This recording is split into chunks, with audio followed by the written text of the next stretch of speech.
Le journal avec Ibou Diouf et on parle de l'audience solennelle de rentrée des cours et tribunaux.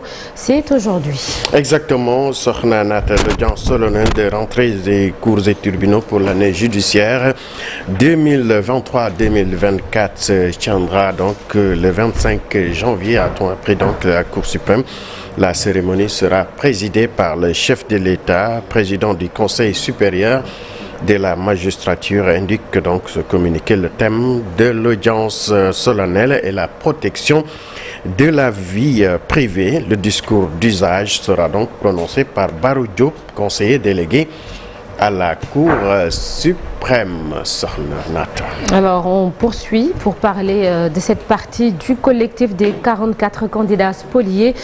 Cette partie donc a été reçue hier au palais par le président Macky Sall. Exactement, 12 membres du collectif composé de 44 autres membres spoliés ont été reçus hier par le chef de l'État Macky Sall.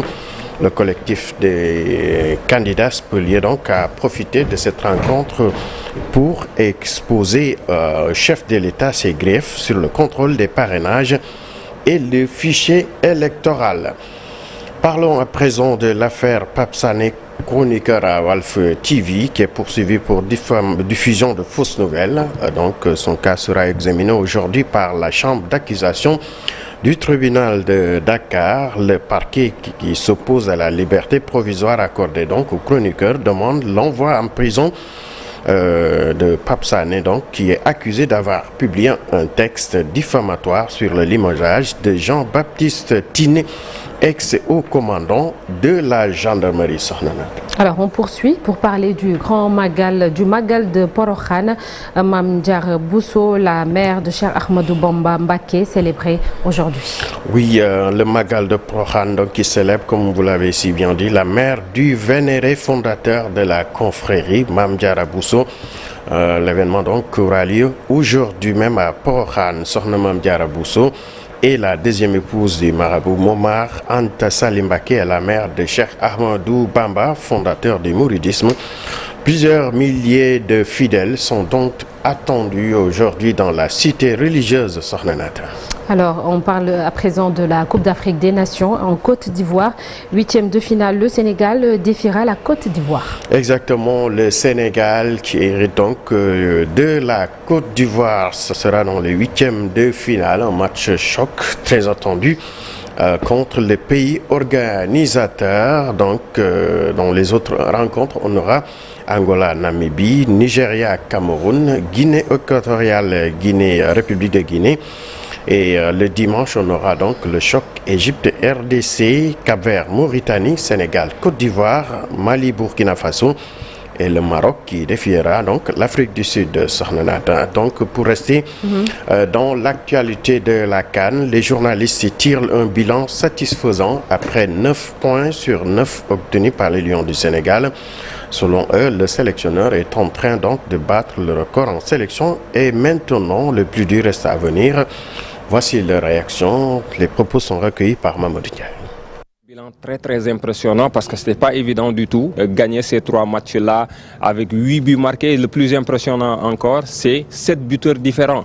Les défenseurs, on a vu des défenseurs marqués, milieu de terrain également et des attaquants. Ça veut dire que le danger peut venir de partout et ça veut dire que c'est une équipe qui est complète. C'est une équipe face à qui le danger peut venir de n'importe où. Et je pense que ça également, ça veut dire qu'on a une équipe sereine. Même si cette équipe-là est championne d'Afrique, c'est une équipe qui a faim, qui a encore envie de gagner. Et dans le discours, on voit toujours les joueurs dire qu'il faut rester focus, que rien n'est encore fait, qu'on est venu pour gagner cette finale, 3 finales déjà remportées, il reste 4 autres. Je pense que ça, c'est rassurant. Et tout cela également, on le doit à Aliou Cissé. Aliou Cissé, depuis qu'il est à la tête de cette équipe, il ne cesse de progresser lui-même et de faire progresser son équipe sur le plan technique, sur le plan tactique et sur le plan mental.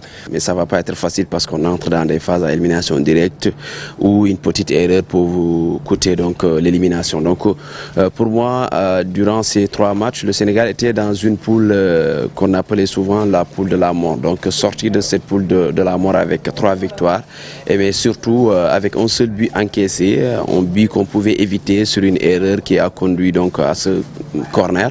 Donc inscrire 8 buts, encaisser un seul 7 buteurs différents. Donc ça montre encore une fois que cette équipe-là, sa force c'est le collectif. Donc il y a 2-3 CAN 2017, 2019, 2021. On comptait sur un joueur. Bon, il y a le collectif, mais on comptait plus sur un joueur qui est Sadio Mané. Mais aujourd'hui, on a vu que Sadio, il brille, mais pas par ses statistiques. Buts, il a mis, c'est vrai, 2 passes décisives.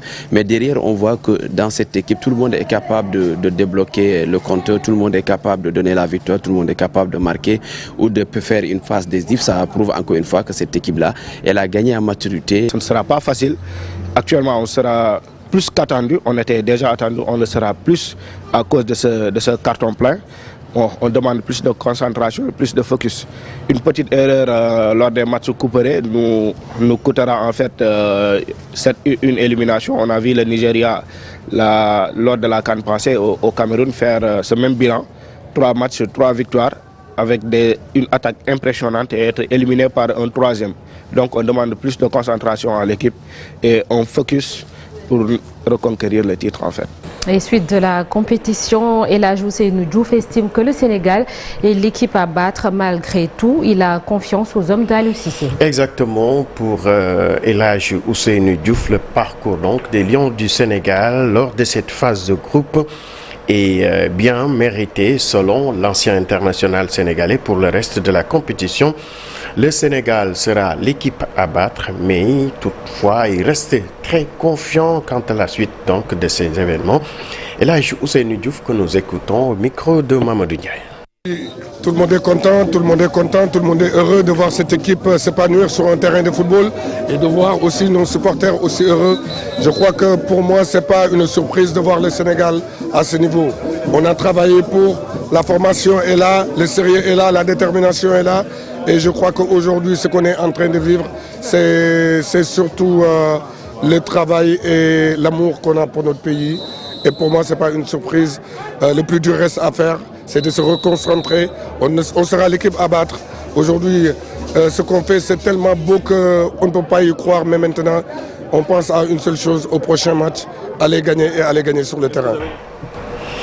Parlons à présent du ministre des Sports, Lat Diop, qui lui était dans le quartier général du 12e Gaïndé. Le ministre des Sports donc, qui a magnifié l'entente et la mobilisation des supporters au stade lors de chaque match. Il demande à tous les Sénégalais de prier pour l'équipe pour le reste de la compétition. On l'écoute toujours avec Mamadou Ndiaye. Le message qu'on a adressé aujourd'hui aux supporters de l'équipe nationale du Sénégal à l'endroit du 12e Gaïndé, de Ale Casa ou bien de Lebougui, mais aussi à l'endroit de tous les Sénégalais qui aiment le football et qui souhaitent que le Sénégal rempile pour une seconde étoile, c'est de prier encore pour que le bon Dieu exauce nos prières. Parce que je considère que du point de vue sportif et purement footballistique, le Sénégal n'a pas son égal. Le Sénégal plane au-dessus de toutes les autres équipes dans ce tournoi. Donc ce qui peut nous empêcher aujourd'hui, c'est de remplir, c'est peut-être un faux pas dans cette compétition. Et pour pallier à cela, moi en tant que musulman, je ne trouve aucune autre issue que de prier le bon Dieu pour qu'il nous permette de gagner à nouveau cette coupe.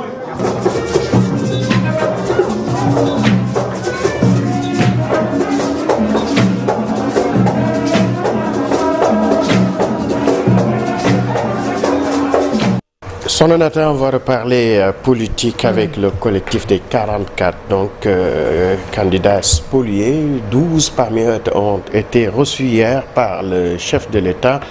Parmi eux, un candidat, Alioune Sarr, qui revient donc sur cette rencontre. On l'écoute. L'État de nos jeunes compatriotes qui sont dans les liens de la détention, qui sont emprisonnés. Nous avons considéré que ces Sénégalais et Sénégalais doivent être également libérés à travers une procédure que les avocats vont initier. Et sur cela, le chef d'État était très attentif. Nous rendrons compte justement à ces personnes concernées pour que leurs avocats initient des procédures de demande de liberté provisoire. Nous considérons également que le cas du président Ousmane Sonko également, nous l'avons abordé auprès du chef de l'État, pour que justement ces avocats, avec l'ensemble des acteurs, qu'on puisse trouver une solution pour que ces acteurs politiques, dont si nous prenons les deux combinés, à savoir Ousmane Sonko et Karim Wade, font, comme disait tout à l'heure mon collègue Cheikh Bambadie, le tiers des députés à l'Assemblée nationale, que ces candidats puissent également participer au processus électoral et participer à l'élection présidentielle.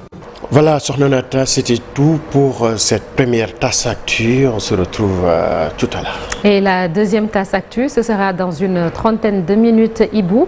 Ce sera en Wolof et sous forme de brève. Merci. La corruption au menu de votre rubrique Un jour au Sénégal, un jour dans le monde, avec l'indice de perception de Transparency International. L'ONG avait publié son classement pour l'année 2021. Le 25 février 2022, le Sénégal occupait une mauvaise place et c'est le cas ces dernières années. On parlera de tout cela tout à l'heure. Ce jeudi, vous retrouverez également De quoi est-il le nom? Direction le département de Mbour pour aller à la découverte d'une commune qui s'y trouve. Et Abdoulaye Diop sera notre guide du jour. À suivre également la revue de presse avec Chérif Dia et la météo du jour et une présentation de Oumi Samb. Tout de suite, l'actualité internationale.